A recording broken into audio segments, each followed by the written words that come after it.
दोस्तों, कॉम्पटेरिया YouTube channel पर आपका स्वागत है। विधि प्रथम वर्ष प्रथम semester according to MGKVP and Harishchandra post graduate college के सिलेबस के अनुसार मैं LLB प्रथम सेमेस्टर के लेक्चर्स दे रहा हूं, जिसमें मैंने कॉन्स्टिट्यूशनल लॉ के लेक्चर्स दिए और साथ ही साथ कॉन्ट्रैक्ट 1 के लेक्चर्स चल रहे हैं। तो आज इसी क्रम में हम कॉन्ट्रैक्ट 1 के विस्तृत उत्तरीय प्रश्न 5 पर चर्चा करेंगे। बिना समय गवाए लेक्चर को स्टार्ट करते हैं। Contract 1,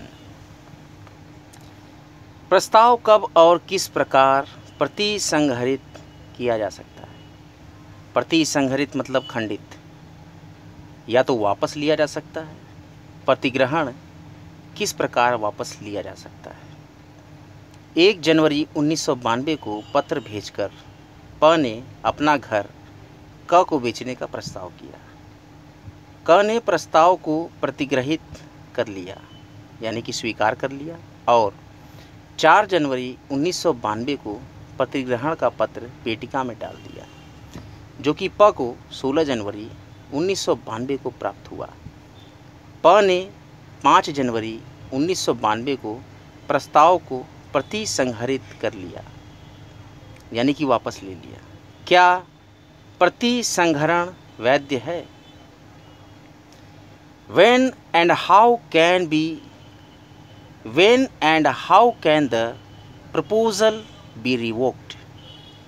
How and when acceptance is revoked? Through a letter sent by post on January 1st, 1992, P proposal to sell his house to K.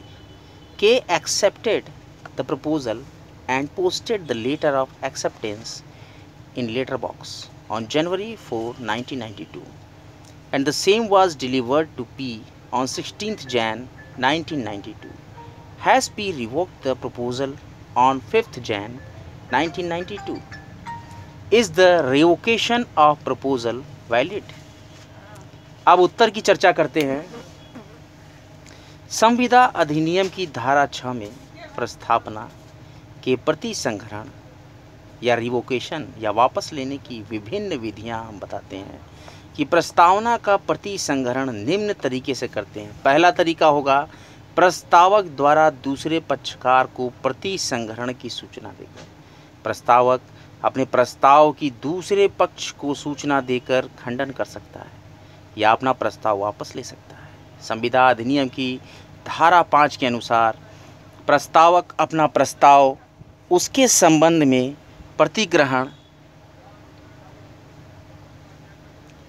की सूचना पूर्ण होने से पूर्व किसी समय वापस ले सकता है। प्रस्तावक के लिए प्रतिसंहरण की सूचना उस समय पूर्ण हो जाती है जब स्वीकृतिकर्ता ने प्रतिग्रहण की सूचना पारेषण के अनुक्रम में इस प्रकार कर दी है कि प्रतिग्रहण को वापस लेना प्रतिग्रहीता के नियंत्रण से बाहर हो गया है।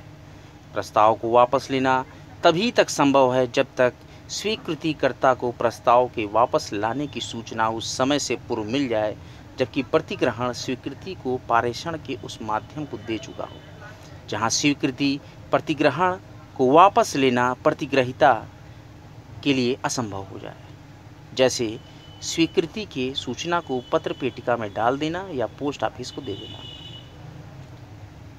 हंथॉर्न बनाम फ्रेजर के वाद में प्रतिवादी ने अपनी संपत्ति बेचने का प्रस्ताव किया। उसी दिन प्रस्ताव के प्रतिसंहरण की सूचना भी पत्र पेटिका में डाली।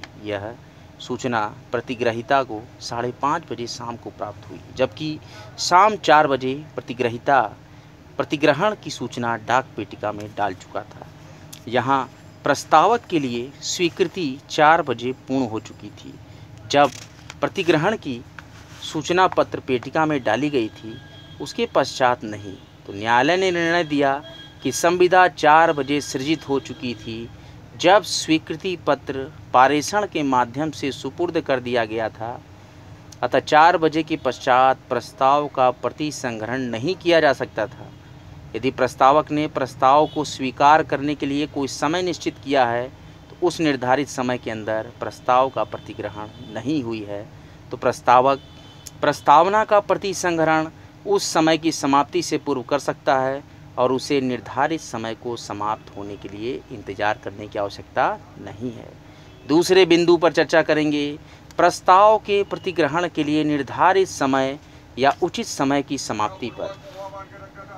यदि प्रस्तावक ने अपने प्रस्ताव को स्वीकार किए जाने का कोई समय सीमा निर्धारित किया है तो प्रस्ताव को उस निर्धारित समय के भीतर स्वीकार कर लिया जाना चाहिए। यदि ऐसा नहीं किया गया है तो निर्धारित समय व्यतीत हो जाने के पश्चात प्रस्ताव का प्रतिसंहरण मान लिया जाएगा। यदि प्रस्तावना में प्रस्ताव की स्वीकृति के लिए कोई समय सीमा निर्धारित नहीं किया गया है तो प्रस्ताव की स्वीकृति युक्त समय के भीतर की जानी चाहिए।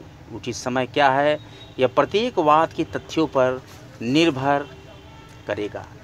जिन वस्तुओं का मूल्य प्रतिदिन बदलता है वहाँ प्रतिग्रहण अतिशीघ्र किया जाना चाहिए, परंतु मकान या ज़मीन के विक्रय के पश्चात प्रस्ताव के संबंध में अपेक्षाकृत अधिक समय को युक्त समय माना जाएगा। तीसरे बिंदु पर चर्चा करते हैं, स्वीकृति की पूर्ण शर्त पूरी न करने पर प्रस्ताव की समाप्ति। यदि प्रस्तावक ने अपनी प्रस्तावना में प्रस्ताव को स्वीकार करने के लिए कोई पूर्व शर्त निर्धारित की है तथा प्रतिग्रहीता उस शर्त को पूरा करने में असफल रहता है तो प्रस्ताव समाप्त या प्रतिसंहरित या विखंडित माना जाएगा। ख को अपना मकान बेचने का प्रस्ताव ख को इस शर्त पर करता है कि विक्रय के पूर्व ख मकान की पूरी कीमत अदा कर देगा। यदि ख पूरी कीमत अदा करने में असफल रहता है तो क का प्रस्ताव स्वयं प्रतिसंहरित माना जाएगा। यदि किसी प्रस्ताव को यथावत स्वीकार न करके प्रस्ताव का प्रतिग्रहण किसी परिवर्तन के साथ किया जाता है तो ऐसी परिस्थिति में वह प्रतिग्रहण न होकर प्रस्ताव के उत्तर में प्रति प्रस्ताव माना जाता है और प्रति प्रस्ताव मूल प्रस्ताव को नष्ट कर देता है। यदि मूल प्रस्ताव इस प्रति प्रस्ताव को स्वीकार कर लेता है तो एक वैध संविदा का निर्माण हो जाता है।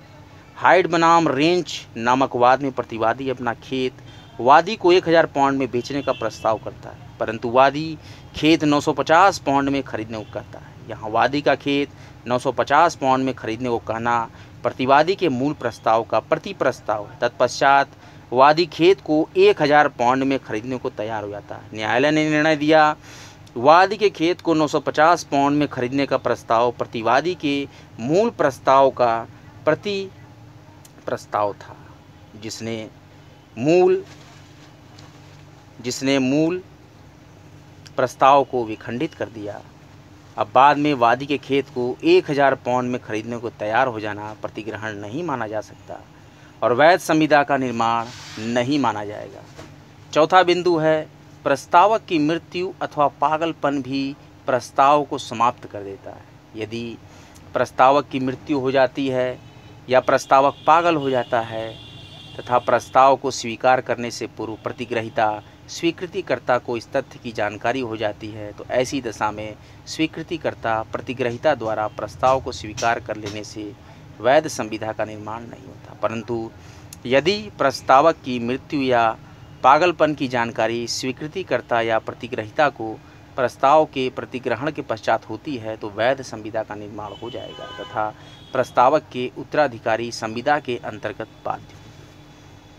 अंग्रेजी विधि में स्वीकृति करने से पूर्व प्रस्तावक की मृत्यु का प्रभाव यह होगा कि प्रस्ताव समाप्त हो जाएगा, चाहे प्रतिग्रहीता उस तत्व की जानकारी के पश्चात या जानकारी के पूर्व प्रस्ताव या प्रतिग्रहण स्वीकृत किए। अंग्रेजी विधि में प्रस्तावक की मृत्यु से वैध संविदा का निर्माण नहीं होगा।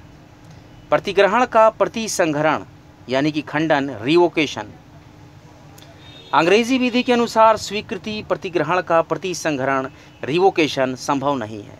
एनसन के अनुसार प्रतिग्रहण का प्रस्तावना पर वही प्रभाव होता है जो बारूद पर जलती हुई दिया सलाई का।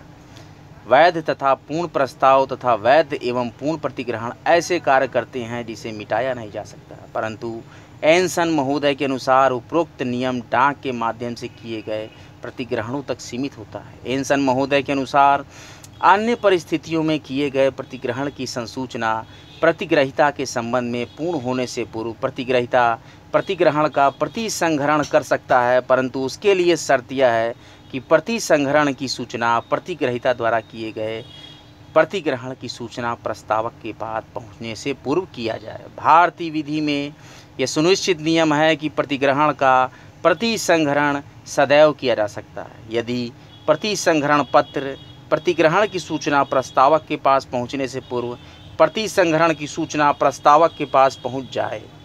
परंतु यदि प्रतिग्रहण तथा प्रतिग्रहण के प्रतिसंहरण की सूचना साथ साथ पहुंचती है तो क्या परिणाम होगा, इस विषय पर संविदा अधिनियम की धारा 5 में स्पष्ट नहीं है। धारा 5 से जुड़ा उदाहरण यह स्पष्ट करता है कि यदि प्रतिग्रहण तथा प्रतिसंहरण की सूचना साथ साथ पहुंचती है तो प्रतिसंहरण प्रभावी होगा और प्रतिग्रहिता उसके संबंध में प्रतिग्रहण पूर्ण होने से पूर्व प्रतिग्रहण का प्रतिसंहरण कर सकता है।